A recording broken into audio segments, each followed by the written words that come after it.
étrangères.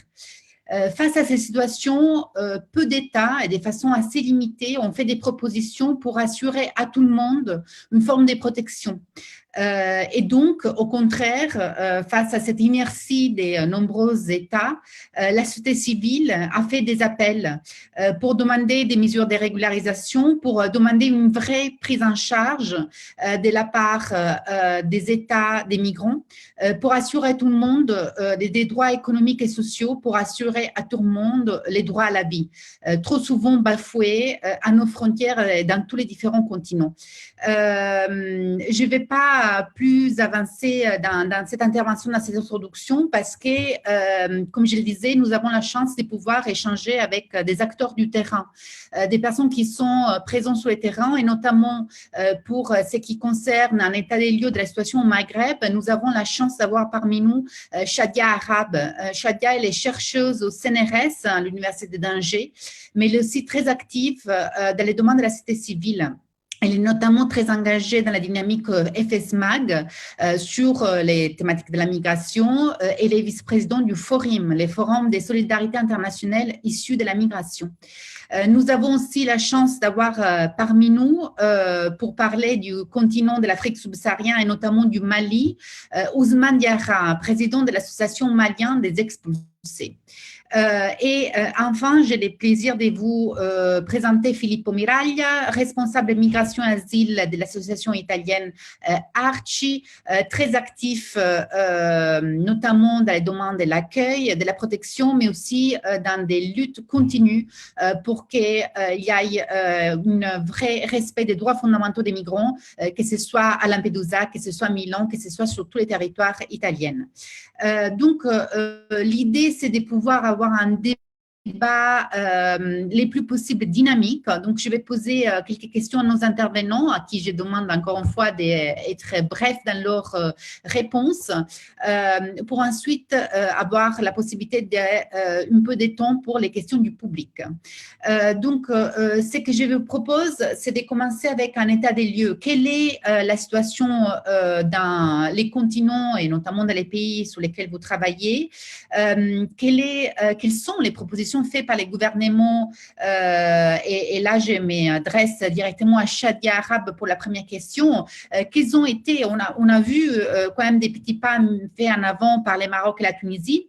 Ils ont pris des mesures, elles ont été très limitées. On a vu aussi en Algérie qui semble même pas se rappeler de la présence des migrants, des réfugiés, des demandeurs d'asile sur son territoire. Quelles sont finalement ces mesures qui ont été prises? Quelles sont ces limites?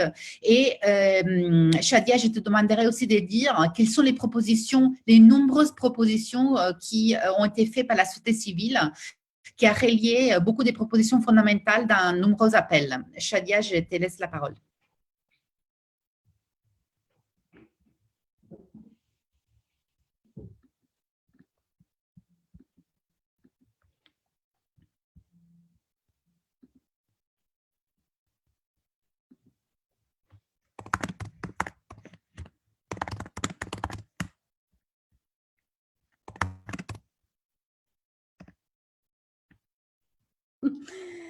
Effectivement, excusez-moi, mon micro était coupé. Donc, juste pour vous dire merci à Sarah pour cette présentation et très heureuse d'être parmi vous pour ce débat. Rappeler rapidement d'abord les mesures qui ont été importantes, hein, tu l'as très bien dit dans le questionnement, sur la Tunisie et le Maroc, mais aussi des revendications importantes qui émanent de la société civile algérienne qui est très active aussi. D'abord, au Maroc, par exemple, l'état d'urgence, il a été émis de manière très tôt, en même temps que les pays d'Europe. Le confinement est très strict, en Tunisie également, c'est-à-dire qu'il n'y a pas de déplacement entre les villes. Les vols internationaux ont été arrêtés, les transports en commun. Il y a eu la mise en place d'un comité de pilotage pour réfléchir à l'avancée de cette épidémie. Un certain nombre de mesures sociales, c'est peut-être le plus important à dire, qui ont été mises en place par la Tunisie et par le Maroc. Pour le Maroc, de mesures importantes. D'abord, 1 milliard d'euros qui ont été débloqués pour remettre sur pied le système sanitaire qui sont très fragiles dans les pays du Maghreb, mais aussi une mesure sociale pour accompagner les plus démunis, dont les migrants font partie. Donc, on espère que cet accompagnement financier va se faire aussi auprès des migrants, puisque cet accompagnement des plus pauvres, il se fait essentiellement pour les gens qui sont rattachés au RAMED, donc la couverture médicale, et aussi tous ceux qui travaillent dans le milieu informel. Comme vous le savez, les migrantes et les migrants font partie de ces gens qui sont dans un travail très précaire, les commerçants ambulants, dans les chantiers, dans l'agriculture. Et donc, ça pose 3 questions pour la problématique des migrants. Les difficultés qui les concernent principalement, c'est d'abord la question du confinement pour des personnes qui travaillent à l'extérieur de manière très précaire, de la mendicité, de l'informel, mais aussi tous ceux qui sont malades du Covid-19, on ne sait pas comment, s'ils sont diagnostiqués, s'ils sont bien pris en charge. Et puis, il y a une troisième question qui est soulevée par la société civile, c'est la question du logement, de l'hébergement, parce qu'aujourd'hui, ces migrants et ces migrantes sont souvent dans des quartiers populaires pauvres, dans des promiscuités très importantes, dans des lieux très exigus, avec des personnes nombreuses dans les appartements. Et donc, ça permet, ça oblige à retravailler aussi la question des loyers, parce qu'il y a beaucoup d'expulsions de la part des bailleurs. La société civile, elle s'est fortement mobilisée, que ce soit en Tunisie ou au Maroc. Alors au Maroc, on a le GADEM, qui est le groupe antiraciste d'accompagnement et de défense, qui a demandé un moratoire sur la loi 0203, qui est la loi qui régule le droit des étrangers, le droit du séjour aux étrangers, qui est plutôt criminalisante, hein. Et donc, un certain nombre d'inquiétudes ont été remis dans ce moratoire, la question du logement, la question des expulsions, la question d'obtenir des autorisations, des dérogations pour sortir, faire des courses tout simplement, ou pouvoir travailler, la question des discriminations, parce qu'on sait que les migrants et les migrantes sont touchés de plein fouet par des arrêts abusifs, par des déportations, par des déplacements forcés. On a aussi l'Association marocaine des droits humains qui a alerté sur les questions sanitaires. En Tunisie, les mesures qui ont été prises par le gouvernement sont quasi similaires à celles du Maroc, mais on a aussi des revendications plus précises. Je voudrais donner un exemple pour la Tunisie avant de donner l'exemple algérien et m'arrêter là. On a eu une délégation de plusieurs membres de la société civile, des associations, des syndicats, qui ont eu une rencontre avec le ministre des Droits de l'Homme et qui ont fait plusieurs réclamations, revendications. Je pense notamment au centre de rétention d'El Wardia, qui est un centre de détention qui accueille une 50aine de migrants aujourd'hui. Et la société civile tunisienne a demandé le relâchement de ces détenus et de déclasser ce centre en un centre d'hébergement et d'orientation, comme il se doit pour un État de droit.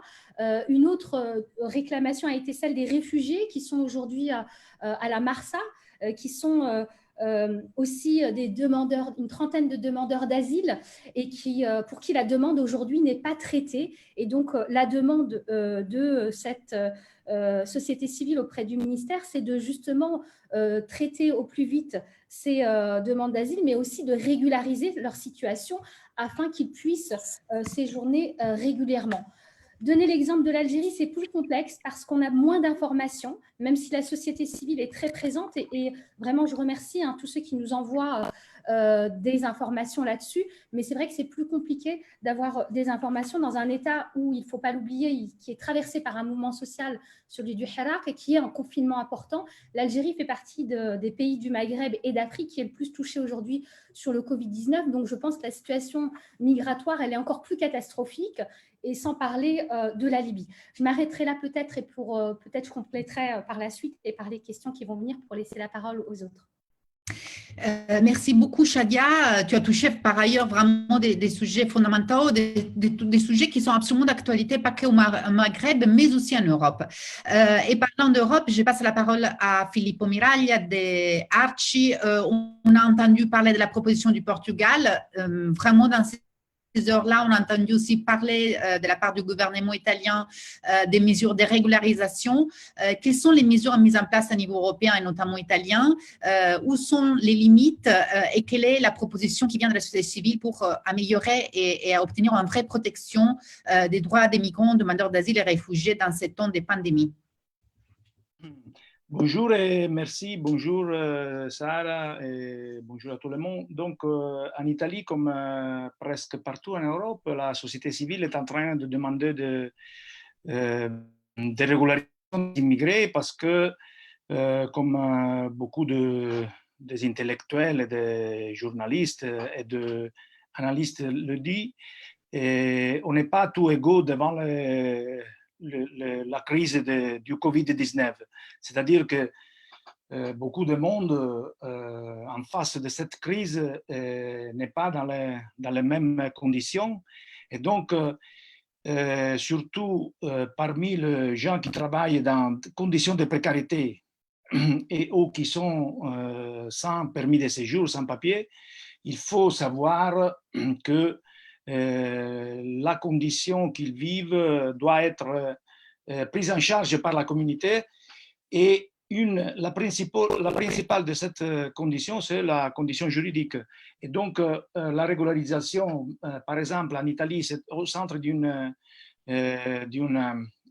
bataille que la société civile, ça fait longtemps, qui essaie d'amener avant le gouvernement, mais maintenant, sur cette proposition de régularisation, on a une discussion entre ceux qui veulent arriver à la régularisation de manière instrumentale, comme on peut dire, c'est-à-dire pour avoir la régularisation seulement dans certains secteurs de la production, ce qui est qui va un peu sur la ligne de l'alimentation, c'est-à-dire ceux qui travaillent dans l'agriculture et surtout dans l'agriculture. Nous, on dit que les régularisations sont toujours de bonnes nouvelles, mais qu'il faut avoir une régularisation qui permet à tout le monde d'avoir un permis de séjour. Parce qu'on sait déjà, en Italie, on a eu de 1986 jusqu'au 2012, on a eu 7 régularisations et toujours les conditions que les gouvernements ont posées pour avoir accès à la régularisation ont produit de la corruption. C'est-à-dire que tous les gens sont obligés à acheter des papiers pour avoir la condition pour l'accès à la régularisation. Donc, notre bataille, mais ce n'est pas seulement en Italie, je crois que presque partout dans l'Europe, la société civile demande ça, c'est d'avoir une forme de régularisation la plus large possible qui permet à tout le monde d'avoir un permis de séjour. Et je ne sais pas si ça c'est le cas même dans les autres pays, mais le gouvernement italien a dit qu'il est en train de mettre en place un décret pour la régularisation et peut-être que dans les prochains jours, on va avoir une forme de régularisation très limitée au secteur de l'agriculture, mais en tout cas, je crois qu'on va l'avoir. Même si je peux un peu déborder de cette question de la régularisation. 30 secondes. Il y a aussi la question de l'accès à la procédure asile, qui est maintenant une question qui a un peu, c'est un peu lié aussi à la régularisation parce que il y a des signes de milliers de demandeurs d'asile qui ont eu leur demande a été, comment on dit, respinta, pardon. Rejeté par les commissions. Et maintenant, beaucoup de ces personnes-là ont un travail, c'est-à-dire sont en train de travailler avec un permis de séjour qui est comme demandeur d'asile. Et ils ont fait une demande au tribunal. Ils ont posé une plainte au tribunal contre le rejet de la commission. Et s'ils ne peuvent pas avoir accès à la régularisation, à la fin de leur parcours judiciaire, même s'ils ont un travail, ils vont être irréguliers parce que le permis de séjour de demandeur d'asile, même si tu as un travail, ne te permet pas de changer le titre de séjour. Et donc, on fait une bataille même pour ces gens-là. Merci beaucoup, Philippe. Tu nous as rapporté en plus dans une situation comme les rappellent les participants à ce webinaire qui étaient entre les plus frappés par cette crise de Covid qui est l'Italie. Je passerai la parole à Ousmane Diarra. Je pense qu'il va intervenir par téléphone via un autre pour des questions aussi de connexion. Ousmane, tu travailles sur un sujet fondamental qui est celle de la question des expulsions. Les Mali, c'est aussi une situation de vulnérabilité double de la crise en cours, mais aussi de la crise sanitaire. Comment vous réagissez? Quelles sont les actions de la société civile? Quelle est la situation au Sahel plus en général et au Mali?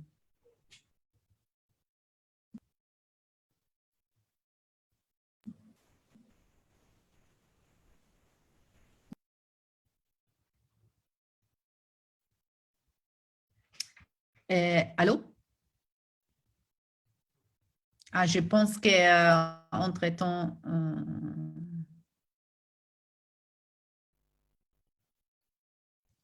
bon, peut-être puisqu'on a encore beaucoup de temps donc je vais faire une deuxième question à mes intervenants qui sont là en attendant qu'on puisse se connecter avec Ousmane. Shadia, je reviens sur une thématique qui pour nous est centrale et qui aussi fait partie des particularités de tes analyses et tes études. La situation des femmes réfugiées, demandeurs d'asile et migrants en route au Maghreb. Est-ce qu'il y a une double ou triple vulnérabilité dans ces situations-là, et notamment en sortant de la dimension du Maghreb, mais en parlant notamment des femmes travailleuses maghrébins, je pense notamment en Espagne, mais aussi dans d'autres pays européens. Là aussi, on est face à des situations de profonde vulnérabilité. Quelle est leur situation? Quelles réponses leur donner? Et plus en général, aussi, puisqu'on parle des mobilités, quelle est la situation des Maghrébins? Je sais qu'il y a des situations très particulières, très difficiles des Maghrébins en Europe aussi. Alors, merci pour cette question. Effectivement, les rapports de genre dans les migrations sont des questions qui sont très importantes à mon sens et qui sont aussi des problématiques particulières parce que les femmes migrantes sont aujourd'hui triplement discriminées, triplement vulnérabilisées et précarisées du fait d'abord de la pauvreté, de leur pauvreté, du fait pauvreté économique et sociale, du fait de leur situation de migration et puis du fait aussi de leur sexe, puisque quand on est femme, on est plus vulnérable dans les parcours de migration, dans les espaces de transit, on est plus sujet aux violences, aux viols, aux vols, aux arnaques, aux difficultés que subissent les migrants et que subissent encore plus les femmes migrantes. Ça me permet d'aller sur une question qui m'interpelle particulièrement et sur laquelle je travaille, qui sont les saisonnières marocaines qui partent chaque année cueillir les fraises dans la province de Huelva, dans le sud de l'Espagne. C'est un programme qui est mis en place entre l'Espagne et le Maroc depuis maintenant 2007 et qui permet à plusieurs milliers de femmes de partir chaque année travailler dans la récolte des fraises et qui permet surtout à une économie mondialisée et capitaliste qu'est l'Espagne de pouvoir exporter la fraise à peu cher grâce à une main-d'œuvre qui est corvéable, malléable et docile à merci. Ces femmes sont choisies à la fois pour leur précarité, donc on a surtout des femmes pauvres qui partent du Maroc, mais on les choisit aussi parce qu'elles sont femmes, c'est-à-dire qu'on écarte les hommes, et on les choisit surtout parce qu'elles ont des enfants en bas âge pour être sûres qu'elles reviennent chez elles. Donc ça, c'est le contexte. Dans ce contexte, depuis maintenant 13 ans, on a des droits qui sont bafoués chaque année, des droits qui concernent le droit à la mobilité à l'intérieur même des coopératives où elles travaillent. Alors, on a parlé, par exemple, on parle beaucoup de confinement aujourd'hui, mais il faut savoir que ces femmes, depuis le début de leur travail, elles sont confinées dans des espaces restreints, enfermées, confinées à plusieurs dans des maisons, parfois en dur, mais pas toujours, et elles n'ont pas le droit de sortir. Le droit à la mobilité à l'international, puisque elles sont sujettes à cette migration circulaire, elles ne peuvent repartir que si elles reviennent au Maroc, et cela n'est pas toujours possible chaque année. Elles ne savent pas si elles vont pouvoir repartir, et elles sont expulsables à tout moment. Le droit à la régularisation, les droits sociaux aussi, puisqu'elles n'ont ni droit au chômage, ni droit à la retraite, ni le droit à se mettre en association, à se syndiquer, ni le droit à la lutte pour leurs droits sociaux et à la contestation sociale. On a eu même des cas de harcèlement sexuel il y a 2 ans qui ont traversé ces problématiques des saisonnières marocaines, des dames de fraises en Espagne. Et le droit à la santé, puisque c'est celui qui nous concerne aujourd'hui, le droit à la vie, le droit à la santé. On est face à des femmes qui travaillent dans des milieux confinés, dans des serres extrêmement chaudes, à plusieurs, dans une promiscuité qui est assez importante. Ces fraises sont gorgées de pesticides, donc on ne sait pas ce qui va se passer. Pour moi, c'est une bombe à retardement pour les années à venir. Et dans le contexte du Covid-19 aujourd'hui, on sait que l'Espagne est touchée de plein fouet par cette crise sanitaire.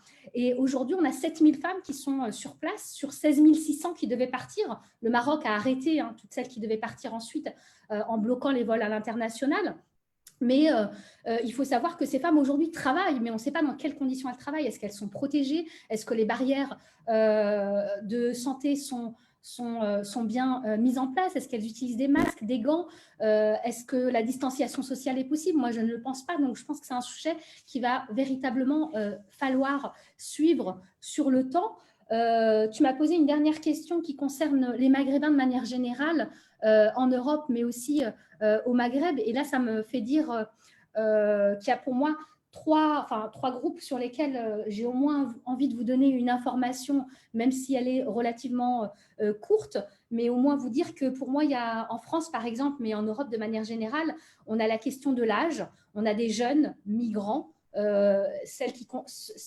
des étrangers qui sont des étudiants étrangers aujourd'hui, qui sont confinés dans des cités universitaires, dans 9 mètres carrés, qui sont précarisés parce qu'ils ne peuvent plus avoir accès à leur job étudiant, mais ils n'ont plus non plus accès aux espaces universitaires. Et on a des drames qui se produisent aujourd'hui au sein de ces étudiants étrangers du fait qu'il y a une crise à la fois sanitaire, mais il y a une crise aussi économique, sociale, voire même alimentaire pour certains.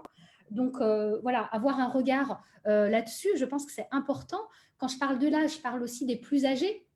On a un autre espace, à mon avis, qu'il va falloir surveiller, c'est les foyers de migrants. On a eu beaucoup d'appels de la société civile, d'associations de soutien de migrants en France qui ont alerté sur les conditions sanitaires de ces vieux migrants qui sont âgés, souvent seuls, très précarisés, des financements très, très faibles, des retraites très petites parce que des emplois très hachés et peu rémunératifs, très peu rémunératifs. Donc, on a des populations qui sont en difficulté aujourd'hui sociale dans ces foyers de migrants. Et enfin, on a la question des rapatriements. Tous ceux qui sont bloqués aujourd'hui, que ce soit au Maroc pour des franco-marocains ou des franco-maghrébins, je parle aussi pour la Tunisie et l'Algérie, et inversement des Marocains, des Tunisiens, des Algériens qui sont aujourd'hui en France mais qui ne peuvent pas rentrer chez eux.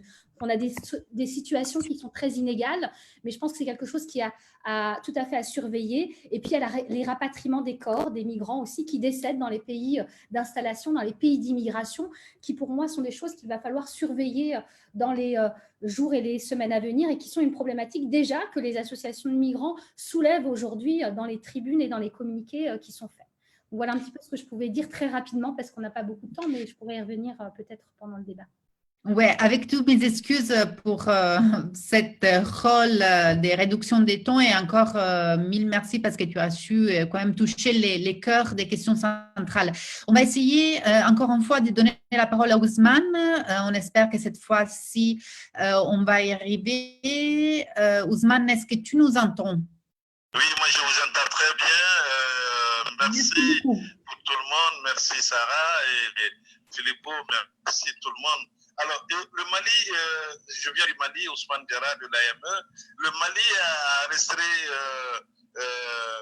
c'est l'un des pays qui a enregistré, c'est-à-dire le Covid-19, l'un des derniers pays.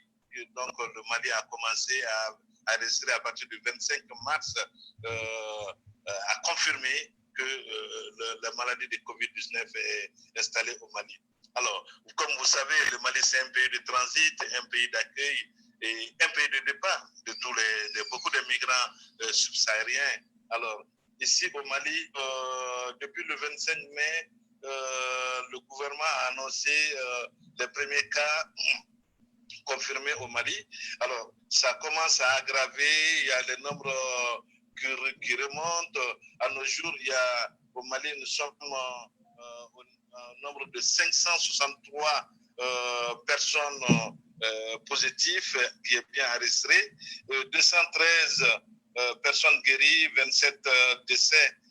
Donc, depuis le commencement de ce Covid-19, et les migrants de transit, les migrants établis au Mali ont eu vraiment des soucis d'angoisse parce qu'il n'y a pas de mesures saines, de mesures propres pour sauver ces migrants-là. Malgré que le gouvernement du Mali a pris des précautions et essaie de trouver des manières de barrière, essaie de voir l'éloignement des personnes.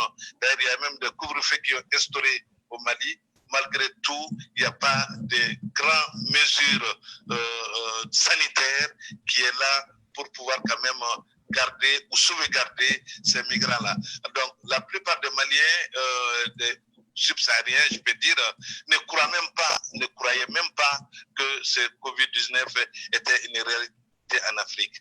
Mais vu la sensibilisation, vu tout ce qui se passe en Europe, vu les images, certains d'entre nous ont bien compris que le Covid-19, c'est-à-dire la pandémie de coronavirus existe très bien, mais peu de morts en Afrique, ça a donné vraiment des questionnements dans les grands lieux, dans les marchés, dans les mosquées, dans les lieux du travail.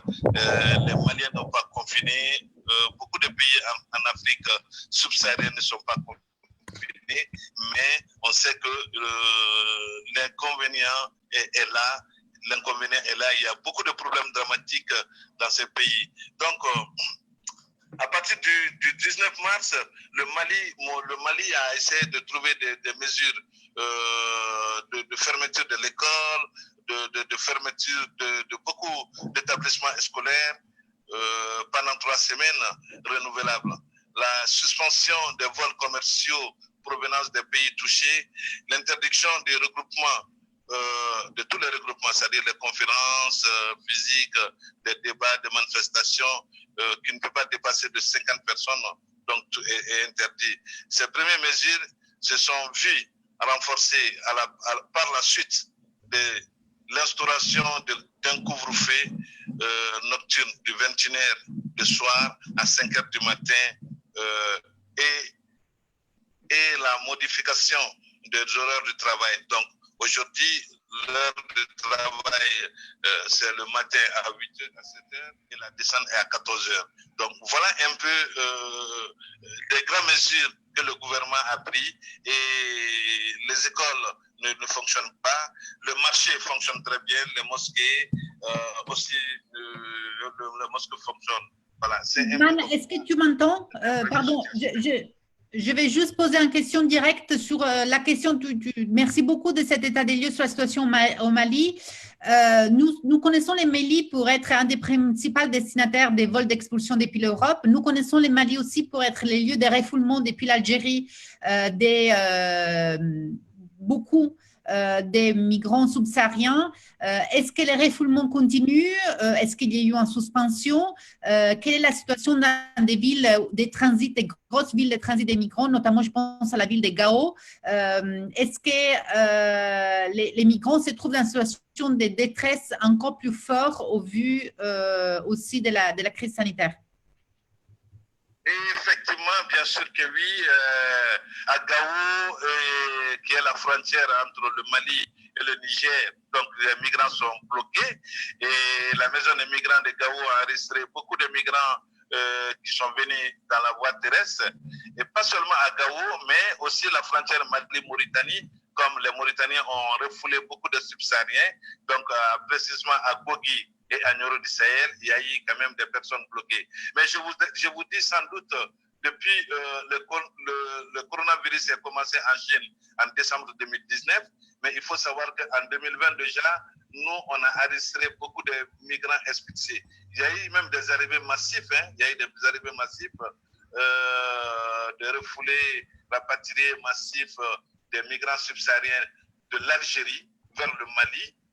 En janvier, on comptait 791 migrants expulsés de l'Algérie vers le Mali contre 439 en 2019. Je veux dire en février passé. Alors, donc, en février 2020, 422 migrants de retour, et le mois de mars aussi, il y a eu des images, il y a eu beaucoup de migrants qui sont arrivés. Donc, c'est pour vous dire que les vols, les charters qui étaient sur place auprès de l'OIM pour le rapatriement des migrants à partir de la Libye est momentanément arrêté, mais quand même, il y a eu des migrants subsahariens, maliens, sénégalais, bloqués dans les frontières, à Bogi, à la frontière nigérienne, la frontière malienne. Donc, c'est des drames qui sont là, mais on a enregistré les 3 derniers mois plus de 8000 personnes refoulées dans les pays voisins, qui étaient même le départ pour aller en Europe. Voilà. Merci beaucoup, Ousmane. Vraiment, merci beaucoup, notamment parce que tu as pu porter ton témoignage depuis aussi dans une région dont on n'a pas toujours des informations. Je vous propose, puisque donc on laissera un moment pour les questions, de l'écrire sur la chat et comme ça, je pourrai les relever. Mais avant de passer aux questions du public, je vais vous donner la parole une autre fois à Filippo. Cet séminaire s'appelle « Les droits à la vie ». On a parlé de l'accès aux droits économiques et sociaux, de l'accès à la santé, mais aussi nous avons vu notamment les tragiques week-ends de Pâques. C'est vraiment l'expression par omission de secours par les gouvernements maltais.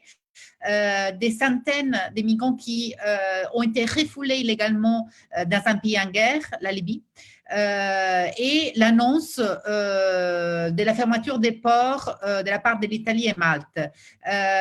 Filippo, je te demande de te déplacer dans la Méditerranée centrale, à Lampedusa, à Malte. Qu'est-ce qu'il passe aujourd'hui? On voit des violations constantes des droits fondamentaux. Comment cette situation est vécue aussi dans une crise sanitaire? Merci, Sarah. Donc, l'Italie n'a pas fermé les ports. Ils ont fait un décret dans lequel ils ont dit que les ports italiens ne sont pas sûrs, mais seulement pour les bateaux qui ne sont pas italiens. C'est-à-dire, ils ont introduit une condition d'absence de sûreté seulement pour les bateaux étrangers. Et ça, c'est pour nous une contradiction avec la loi italienne et aussi avec la loi internationale de l'Union européenne et internationale. C'est pour ça que nous, comme Arci, on a présenté une plainte au tribunal administratif de Rome en disant que cette décision du gouvernement italien, c'est illégal. Et le 20 du mois de mai de ce mois, il y aura la première rencontre au tribunal de Rome avec nos avocats. Et moi, je pense que l'Italie a continué cette criminalisation du sauvetage en disant qu'il faut empêcher à ceux qui font du search and rescue d'arriver en Italie, parce que à partir du mois de janvier de cette année, en Italie, ils sont arrivés un peu plus de 3000 personnes, et tout avec des bateaux qui partent ou de la Tunisie ou de la Libye, surtout de la Libye. Mais la guerre que le gouvernement italien a continué contre Search and Rescue le fait seulement contre les bateaux qui sont des ONG. Et donc, c'est une guerre contre un numéro de personnes qui est vraiment petit. Et donc, c'est tout instrumental et comme on dit, c'est quelque chose qui sert à criminaliser l'immigration et tous ceux qui se battent pour l'immigration. Donc là, on a fait on a présenté cette plainte et on a continué à dénoncer même ce qui se passe dans la Méditerranée centrale avec le gouvernement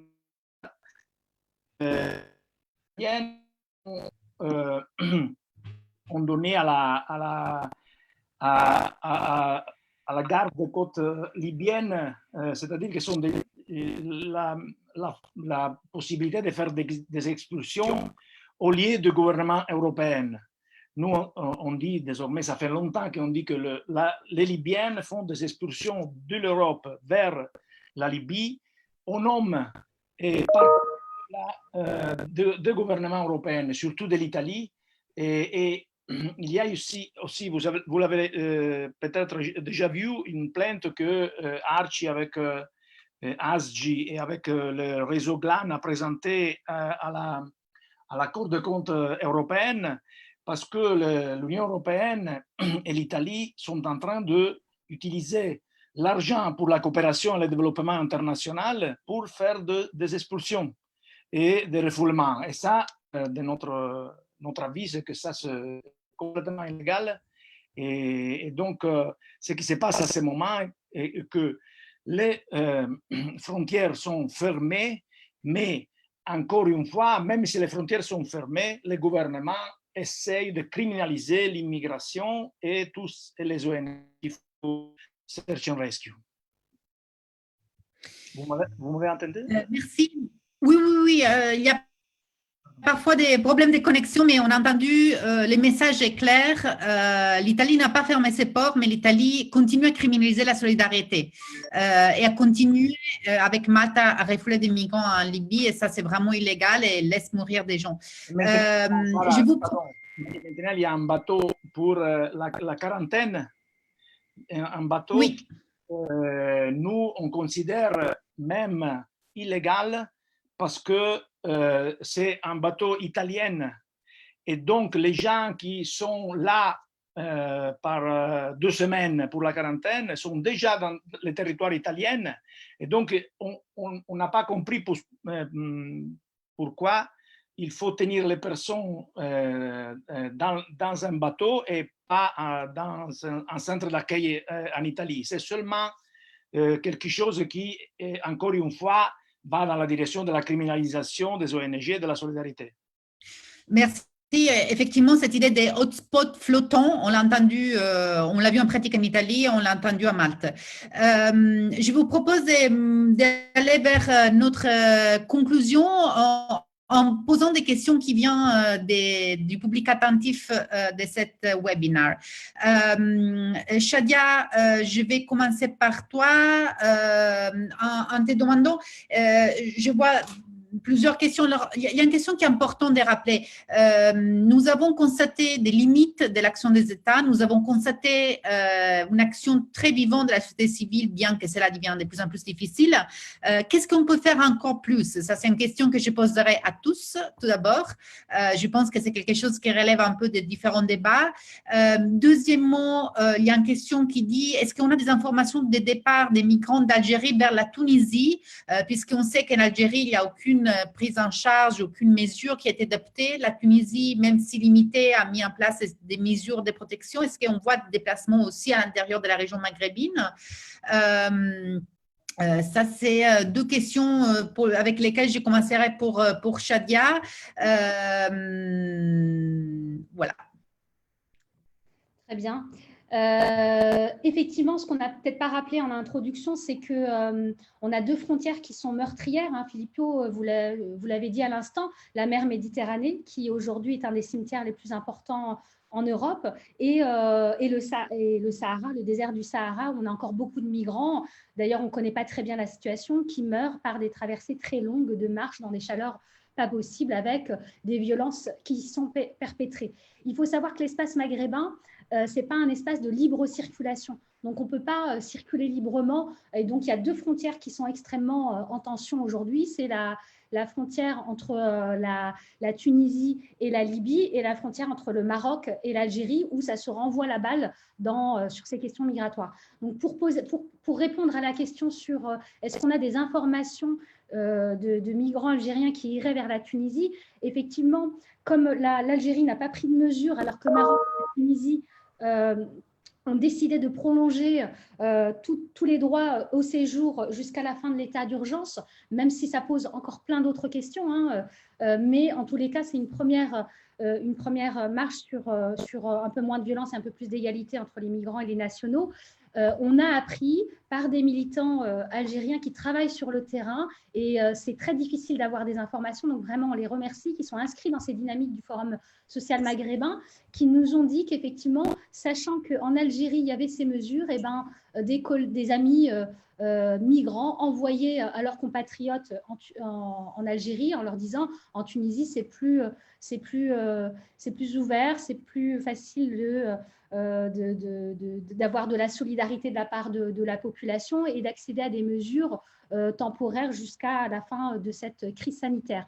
Donc, combien sont-ils? Comment ça se passe? On n'a pas plus d'informations, mais c'est vrai que la société civile, pour répondre aussi à cette question, Sarah, la société civile, elle a un rôle extrêmement important. Et aujourd'hui, au Maghreb, je vous ai donné un certain nombre d'associations de la société civile qui se mobilisent dans leurs États, mais on a aussi la dynamique du Forum social maghrébin qui essaye de travailler de manière plus unitaire, plus transversale sur la situation générale dans l'espace maghrébin et qui ont des revendications sur l'espace géographique dans son entièreté, comme fermer les centres de rétention, créer des égalités sur la question sanitaire, sur la question du logement, etc. Et pour moi, ces dynamiques de la société civile, elles sont très importantes parce que c'est elles qui vont permettre à un moment de faire bouger les lignes, que ce soit au niveau politique ou au niveau juridique. Hein. On l'a vu avec cette délégation tunisienne qui a rencontré le ministère des Droits de l'Homme, mais on l'a vu par exemple au Maroc en 2014 quand le Conseil national des droits de l'homme a mis en place un rapport qui a permis les 2 vagues de régularisation et qui a permis une politique un peu plus accueillante, même si aujourd'hui c'est beaucoup plus répressif encore une fois au Maroc. Mais c'est grâce à cette société civile que les avancées, petites certes, mais c'est grâce à cette société civile qui se bouge, qu'on permet d'avoir un monde meilleur et un monde meilleur pour ces migrants. Donc je pense que la société civile, elle a un rôle extrêmement important et utile à la fois de miroir de ce qui se passe dans nos sociétés maghrébines, mais aussi de faire bouger les lignes à un certain moment sur le volet juridique et politique. Et c'est ce qui est important parce que c'est ça qui va permettre à ces migrants à un moment de pouvoir travailler, se loger, se soigner, s'installer, vivre tout simplement dans ces pays du Maghreb. Ok, merci. Parmi les différentes questions, il y en a une sur la possibilité de se mobiliser à niveau européen. Quelle coordination possible? Alors, juste, je me permets d'introduire une petite intervention puisque j'ai travaillé pour un réseau international qui s'appelle Euromed Droit. Il y a des mobilisations qui se font de plus en plus et ce qui est très important, ce n'est pas simplement à niveau européen, mais au niveau aussi des 2 rives de la Méditerranée de façon élargie, justement pour mettre en commun les différentes mobilisations. On voit énormément de points. Shadia parlait des centres de rétention. En France, c'était une des grosses batailles de la société civile avec aussi de l'action en justice sur cela. Donc, il y a vraiment de plus en plus de points communs et ça, c'est vraiment un engagement que les organisations sont en train de faire.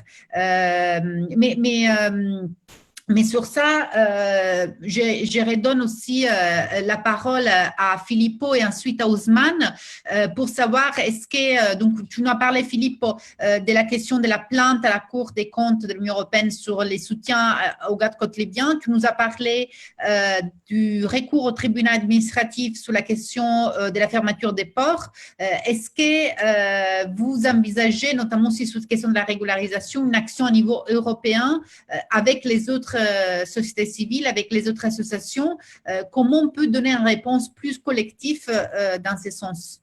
C'est ça les différents, si je résume bien, des questionnements importants qui sont émergés des questions du public. Oui, merci Sarah. Bon, ce n'est pas une question très simple.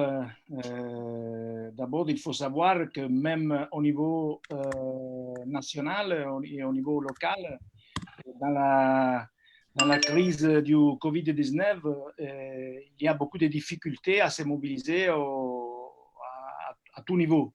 Et donc, je crois que des initiatives comme les dialogues globaux qu'on est en train de faire là sont des initiatives qui peuvent être utilisées pour mettre en place des réseaux qui maintenant, au niveau international, ont beaucoup de difficultés à marcher. Je pense qu'à partir de cette initiative et de tout le réseau et les campagnes qui déjà existent, il faut avoir des objectifs plus généraux et plus, comment on peut dire, plus efficaces. Parce que l'Europe, même dans cette crise du Covid-19, est en train, encore une fois, de mettre en place tout utile pour criminaliser la solidarité et pour fermer les frontières et expulser les personnes. Et donc, il faut savoir que la sortie de cette crise peut être aussi, je ne sais pas si en français ça c'est bien aussi une sortie à droite, c'est-à-dire une sortie qui renforce la droite raciste. Parce que c'est vrai qu'on a eu beaucoup de solidarité à tout niveau, mais c'est vrai aussi que les gens ont plus peur qu'avant de la crise du Covid-19. Et donc, il faut savoir qui est aussi notre responsabilité, c'est la sortie de cette crise pourra être une sortie à droite, c'est-à-dire que l'extrême droite, qui est très présente dans tous les pays de l'Europe et pas seulement de l'Europe, peut sortir renforcée de cette crise à cause de la peur que beaucoup de monde a, et donc même en utilisant la criminalisation de l'immigration, encore une fois, comme utile pour l'extrême droite, ou si nous, le militant de l'antiracisme et des droits des immigrés, des demandeurs d'asile, seront capables de mettre en place un réseau international plus fort qui doit partir de cette initiative globale, je pense, parce qu'il n'y a pas des autres initiatives au niveau international qui est capable de mettre ensemble, de faire une sorte de réseau international à ce moment-là. Donc, je propose aussi, je pense qu'il faut discuter de partir de ce réseau pour mettre en place quelque chose au niveau international et qui nous permet de pousser vers une sortie de la crise qui est une sortie avec plus de droits, plus de liberté et pas avec plus de racisme, parce que ça, c'est le risque, je crois. Merci Filippo. Tu as en même temps répondu aussi à une autre question très importante de notre public. Est-ce que vous avez l'impression que le discours d'extrême droite, raciste et anti-migrant est en déclin, au contraire, encore plus fort avec la pandémie? Tu nous as répondu entre-temps en disant que les risques est là, qui sort encore plus fortifié de cette crise sanitaire, comme conséquence de cette crise sanitaire. Et tu nous as donné aussi une réponse fondamentale qui c'est une collaboration encore plus étroite entre la société civile des différents continents. Si c'est possible, est-ce qu'on peut poser des questions à Ousmane? Je ne vois deux entre le public. Une très pratique, qu'est-ce que font les mouvements sociaux et les partis progressistes pour contrer la répression, les confinements des migrants? Alors, je pense que cette question vaut tant pour la crise, en période de crise sanitaire, mais plus en général, vu qu'au Mali, on a quand même des situations très difficiles pour les migrants. Et je vais vu aussi une question intéressante sur la dimension de la sécurité. On sait que c'est une région, les Sahel, qui est très instable. Est-ce que cette situation de crise sanitaire ne fait qu'augmenter ou meilleure la situation d'instabilité au niveau de la sécurité de la région sahélo-sahelienne? Ousmane, est-ce que tu peux nous... Merci pour la question. Je sais que la sécurité des peuples maliens ne sont pas d'abord garanties, et en plus forte que la sécurité des migrants. Alors aujourd'hui, comme tout le monde le sait avec moi, le Mali, depuis à mon introduction, j'ai dit le 25 mai passé, le Mali a connu le premier cas du coronavirus. Mais malgré ce cas de coronavirus, l'État malien, le gouvernement du Mali a organisé une élection législative. Une élection législative, il n'y avait pas beaucoup de mesures de barrières, il n'y avait pas de mesures sanitaires et rien n'a été vraiment respecté pour vraiment la sécurité des Maliens. Alors, au-delà, depuis hier et aujourd'hui, il y a beaucoup de bruit dans les régions du Mali, dans les communes de Bamako, sur la réponse de l'élection législative. Parce que les réponses sont sorties, l'opposition n'est pas d'accord, les partis politiques ne sont pas d'accord, donc la sécurisation des personnes est comme une sécurisation zéro. Alors, à l'intérieur du pays, vous avez compris avec moi, le Mali a connu une guerre depuis 2012 jusqu'à aujourd'hui. Les déplacés sont à Bamako, ils sont sans abri, il n'y a pas de mesures sanitaires prises en charge totale par le gouvernement du Mali. Le confinement n'a jamais été fait à Bamako ni au Mali. Voilà.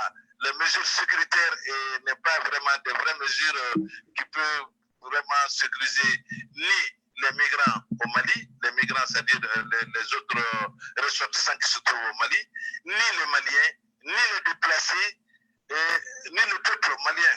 Alors, donc c'est pour vous dire que si on parle de la sécurisation, de la sécurité de la population migrante, le gouvernement du Mali n'a jamais pensé comment sécuriser les migrants de l'autre nationalité qui se trouvent au Mali. Ça, c'est une partie. D'autre partie, il y a les déplacés. Et enfin, je vous dirais que le peuple du Mali ne connaît pas la sécurisation sanitaire, ne connaît pas la sécurisation politique, et il n'y a pas la sécurité chez nous. Voilà, je ne sais pas si j'ai répondu à la question. Tu as répondu très bien, merci beaucoup Ousmane. Nous a permis vraiment d'avoir un regard sur la population malienne et pour les migrants et réfugiés qui sont en transit dans ces pays. Shadia, nous nous approchons vraiment vers la fin de cet webinaire. Il y a deux questions qui semblent être plutôt relatifs d'un côté au Maghreb. Alors, même question que pour l'Europe. Quid de la situation du racisme au Maghreb en ces moments et surtout vers la sortie? Est-ce qu'on craint aussi là une augmentation du taux de racisme suite à cette crise aussi au Maghreb? Deuxième question qui relève de la France, je ne sais pas si tu peux nous répondre ou Filippo, est-ce qu'il y a eu aussi une prolongation des titres de séjour en France comme mesure, c'est le cas de l'Italie, c'est le cas aussi d'autres pays, est-ce que c'était le cas aussi en France sur la prolongation du titre de séjour? Voilà, donc ça c'est les deux dernières questions. Je te demande, Shadia, de rester concis parce que je voudrais prendre une dernière minute pour valoriser les très intéressantes interventions que vous avez tous faites. Très bien, c'est toujours compliqué d'être synthétique, mais je vais tenter. Sur la prolongation des titres de séjour en France, effectivement, il y a eu, comme dans les autres États des mesures très, très timides qui ont été on ne va pas expulser pendant l'état d'urgence, mais effectivement, on est quand même très vigilant à ce qui va se passer d'abord pendant, mais surtout après. Et puis, on se pose aussi des questions sur les centres de rétention, que ce soit en Europe ou dans les pays du Maghreb. Les remontées de la société civile sur les questions de discrimination, depuis toujours, d'abord, on a des discriminations très fortes à l'envers des migrants subsahariens, que ce soit en Tunisie, en Algérie ou au Maroc, et encore plus fortement en Libye, où la situation elle est encore plus complexe et on a encore moins d'informations. Donc, moi, je suppose que pendant le confinement, les renvois, les expulsions, les renvois des logements notamment, on a entendu beaucoup de retours de bailleurs qui se permettaient de renvoyer très facilement des migrants dehors. Donc, là-dessus aussi, il va falloir être très vigilant. Et je voulais rebondir aussi là-dessus, sur les sociétés civiles d'ici et de là-bas. Je pense qu'elles n'ont pas d'autre nécessité que de travailler main dans la main, puisque aujourd'hui l'Union européenne et nos pays aussi du Maghreb nous obligent à cette politique sécuritaire discriminante, violente envers les migrants. On n'a pas d'autre choix que de travailler de manière solidaire entre les sociétés civiles du Nord comme les sociétés civiles du Sud, et de travailler ensemble à ce qui est plus de droits humains, plus de justice sociale, plus de justice écologique aussi, parce que cette crise sanitaire, elle appelle aussi à de nouveaux modes de fonctionnement, à un monde de demain qu'on voudrait beaucoup plus juste là-dessus. Et ça me permet juste de vous dire que, par exemple, il y a un événement international qui va être accueilli par la Tunisie avant la fin de l'année, qui est le tribunal permanent des peuples, et qui va mettre en accusation les pays du Maghreb sur cette question en particulier de la politique migratoire maghrébine, sur les questions de discrimination, de violation, de viol, de torture, d'expulsion abusive, d'exploitation, de violence dans les centres de rétention. Donc, ça va se passer avant la fin de l'année. Et ça, c'est un acte important, d'abord pour les Maghrébins, mais aussi pour la société civile de manière générale, mondiale, parce que c'est un événement international. Donc, voilà un petit peu pour répondre et pour conclure pour ma part. Merci Shadia, surtout parce que tu es restée vraiment dans les temps, tu nous as laissé juste 5 minutes pour remercier de votre attention les publics, pour remercier vraiment un grand merci encore une fois aux 3 intervenants pour leurs précieux témoignages. Je pense qu'on se laisse avec un constat, les violations des droits fondamentaux des migrants, l'accès à la santé, aux droits économiques et sociaux, les droits à la vie même étaient bafoués avant cette crise à niveau de ce qui concerne les migrants et les réfugiés. La crise n'a fait qu'en certaines situations renforcer ces situations de vulnérabilité. Des petites ouvertures apparaissent, notamment pour la prise en charge et la régularisation dans certains États. Ce qu'on voit, c'est une voix de la société civile qui reste très fort, très élevée pour dénoncer tout ce qui se passe en termes de violations des droits fondamentaux, pour revendiquer un accès aux droits, mais en voix de la société civile qui doit, et je pense que ça c'était unanime, s'est renforcée dans l'union et la collaboration entre différents continents et des deux rives de la Méditerranée de façon élargie jusqu'aux États-Unis et au Canada. Ça, c'est un engagement avec lequel je pense il faut vraiment saluer. Et encore une fois, merci aux organisateurs, merci au public, merci aux intervenants. Nous avons, et Shadia nous a donné un prochain rendez-vous au tribunal permanent des peuples, mais d'autres occasions seront vraiment les moments pour échanger afin que les droits à la vie des migrants, réfugiés, demandeurs d'asile soient toujours respectés. Ce n'est pas le cas aujourd'hui, mais nous sommes là pour revendiquer un respect universel de ces droits fondamentaux. Merci. Merci. Merci.